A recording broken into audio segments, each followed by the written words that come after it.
우리 보육원에 있는 아이들, 죄송합니다. 아이들이라고 해야 되는지 친구들이라고 해야 되는지 동생들이라고 해야 되는지 후배님이라고 해야 되는지 참 애매하고 애매모호한 그러한 관계죠. 저는 선배라고 하면 보육원의 존재에 대해서 인정하는 것이고, 동생이라고 하기엔 무언가 그런 관계가 아니고, 정말 보육원에 있는 우리 친구들, 제 영상 혹시 잘 보고 있습니까? 여러분 이 영상의 절반가량만 보시면 여러분 정말 어디 가서 인정받는 사람 또한 공무원이 될 수 있지 않을까라는 생각이 되어집니다. 왜냐하면 제가 시간이 남아서 정말 여유가 있어서 마음이 편해서 이런 영상을 찍는 것은 절대 아닙니다.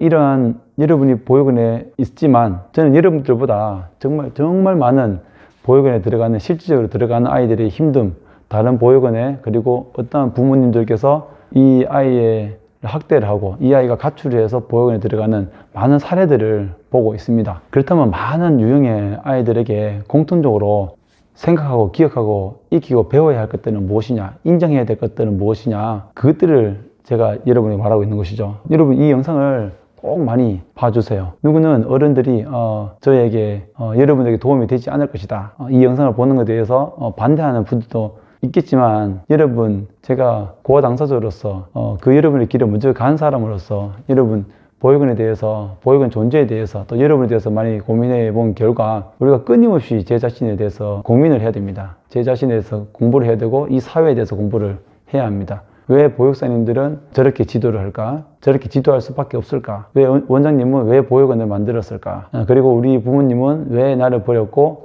어떻게 살아가고 있는 것인가? 과연 내가 어른이 되면 어떻게 살아갈 것인가? 내가 버림을 받았기 때문에 나는 이렇게밖에 살 수 없을 것 같아 라는 생각을 왜 하고 있을까? 단체 생활을 하면서 참 내가 무언가 배울 수 있는 건 없을까? 그런 생각을 정말 많이 하셔야 돼요. 저는 이 단어를 상당히 좋아합니다. 성찰. 내 자신을 되돌아보는 것, 여러분 자기 자신을 되돌아본다는 것, 그리고 여러분이 가질 수 있는, 우리가 가지는 가치관, 인생관 등, 그리고 삶을 회복할 수 있는 역경지수나 회복을 할 수 있는 힘들, 그러한 것들을 우리가 어떻게 만들어 가야 되는 것인가? 나는 과연 외부로부터 영향을 얼마나 많이 받고 있는가? 내가 누군가로부터 국가의 어떤 보호체계 아래서, 여러분은 아동복지법이라는 국가의 큰 헌법, 행복을 추구할 수 있고 교육권, 건강권, 의료권, 행복을 추구할 수 있는 그런 권리를 가진 사람이라는 것을 우리가 분명히 알고 내 자신의 자존감을 높여가야 된다는 것, 이런 것들을 알아야 된다는 것이죠.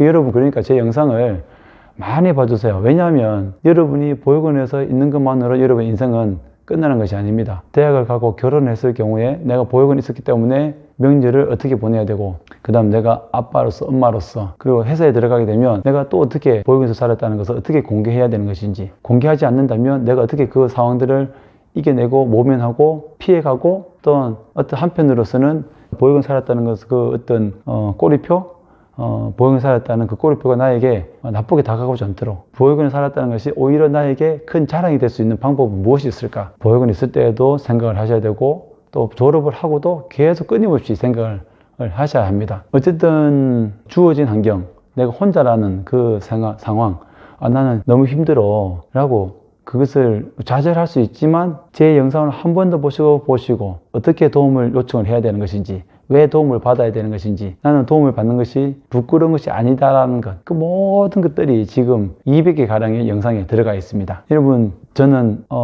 공부를 하기 싫어요. 공부를 못해요. 그리고 저는 잘 모르겠어요 라고 아는 그 자체부터 여러분은 아마도 삶을 멋지게 살아갈 수 있는 시작이 된 것입니다. 여러분 다른 영상에서 제가 말씀드렸지만, 저는 보육원에 있을 때 다른 친구들과 똑같이 생활하지 않기 위해서 정말 노력을 많이 했습니다. 그러나 여러분, 저는 노력을 못해요. 저는 그냥 놀고 싶어요. 저는 가출하고 싶어요. 보육원이 싫어요. 그 보육원이 왜 싫은지 그것을 여러분이 알아야지만 정말 여러분 앞으로 여러분 인생을 그래도 값지게 살아갈 수 있지 않겠습니까? 오늘 제가 푸념하고 약간의 화도 내고, 오늘 제가 정말 안타까운 마음에 또 화가 조금 나기도 하고, 좀 여러분이 사랑스럽기도 해서 또 푸념도 하면서 여러분께 말씀을 드립니다.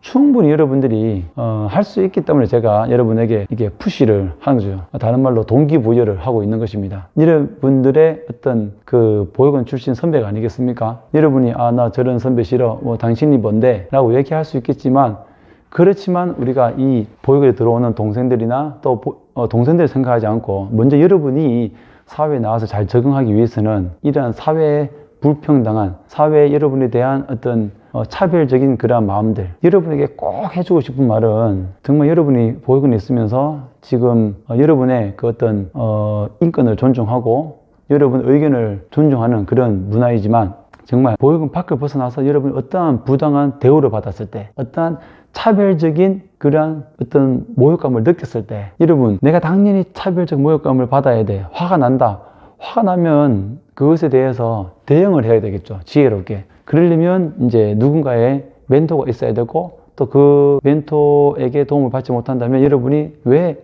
모욕감을 느꼈는지, 왜 부당한 대우를 받았는지, 그런 말이 있죠. 고아치곤 공부 잘하네, 고아치곤 바르기 잘했네, 고아치곤 결혼도 했네.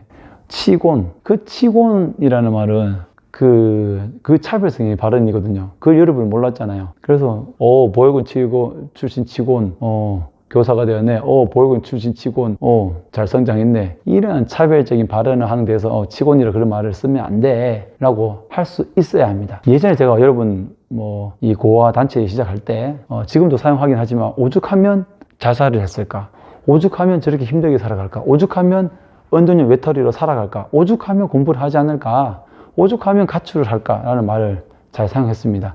그 말도, 그 의미도 지금 저도 동의하고 사용하고 있습니다. 오죽하면 자살을 했을까. 그렇지만 여러분 한편으로 보시면 도움을 받을 수 있는 부분들이 있고, 혼자서 판단하고 혼자서 자기 성찰을 잘 하지 않기 때문이에요. 오늘 여러분에게 드리는 말은 좀 길게 하겠습니다. 왜냐하면 여러분 조금만 정신을 차리면 얼마든지 여러분이 그 가운데서 잘 살아갈 수 있습니다. 보육원의 어떤 시설에 보육사님들의 정성 어린 사랑을 여러분 한번 느껴보도록 노력을 한번 하십시오.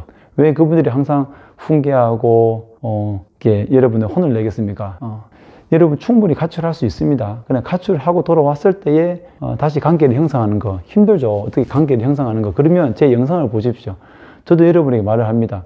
보육원은 없어져야 한다. 모든 아이들은 가정에서 커야 하고, 주변의 아동학대나 부모님의 불가피한 경제적 상황이 없고, 그럴 경우에 우리가 여러분 부모를 만난 것은 잘못 만난 거 여러분의 책임이 아니잖아요.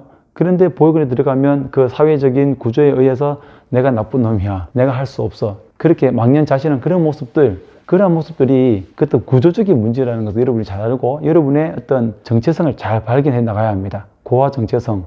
제가 학문적으로 무언가 사회복지에 대해서 공부하지는 않았지만 어느 누구보다도 보육원 아이들에 대해서 잘 아는 것이 고아의 정체성. 이 정체성은 정말 그 사회적인 역차별적인 그리고 불평등한 구조에서 만들어진 잘못된 것이기 때문에 여러분 스스로 그런 자아 정체성을 만들어 가야 되는 것입니다. 하나님을 믿는 믿음이 있다면 열심히 기도하시고 의지하고자 하는 그 목사님과 멘토 후원자님이 계시면 그분을 전적으로 믿고 따라가 주셔야 합니다. 한 번 더 말씀을 드립니다. 이제 동영상 개수가 200개가 넘어갑니다. 여러분에게 드리는 말도 엄청나게 제가 고민해서 정말 기도하면서 영감을 얻으며 책을 보며 만들고 있습니다. 이 영상들을 반복적으로 보시고 정말 우리가 도움을 지금 현재 받고 있지만 언젠가는 도움을 나누어 줄 수 있는 멋진 사람이 될 수 있다. 그런 희망을 항상 가지기 바라고 또 긍정적인 생각을 하셔야 합니다. 그래서 오늘 제가 흥분해서 화를 내서 말씀드리기보다도 정말 우리가 우리끼리라도 똘똘똘 뭉쳐서, 그렇죠. 그렇다고 해서 우리가 항상 우리들의 어떤 권리만 요구하는 것이 아니라, 즉 여러분이 꼭 알아야 되는 것은 후원자님들에게 여러분에게 관심을 가져주시고 국가에서 지원을 해주는 이 모든 호의가 여러분에게 도와주는 그러한 관심들이 절대로 여러분의 권리로서 바뀌어지면 안 됩니다. 나는 보육원에서 사는 이렇게 도움을 받을 수 있는 권리를 가졌어 라는 그 권리가 여러분의 특권 의식이 되면 절대 안 됩니다. 퇴소하고도 마찬가지입니다. 30만 원이라는 자립수당을 받는데 이것이 나의 특권이다, 나의 권리다. 그것을 감사하게 생각하고 스스로 독립할 수 있는 그런 의지를 가져야 하는 것이죠. 누군가 호의를 베풀고 관심을 가졌을 때 그것을 권리라 생각하고 특권이라고 생각하는 순간 여러분의 삶은 정말 더 나쁘게 흘러갈 수가 있습니다. 오늘 여러분에게 정말 많은 관심을 제가 가지고 있습니다. 그래서 제 영상을 보고 힘을 얻는 그런 보호 아동들, 대상 아동과 보호 종료 아동들이 많이 있습니다. 청년들도 많이 있고 그러한 부분에서 저도 용기를 얻고 있으니까 여러분도 저를 통해서 큰 용기를 얻으시고 힘을 내셨으면 좋겠습니다. 충분히 우리는 멋지게 성장할 수가 있습니다. 감사합니다.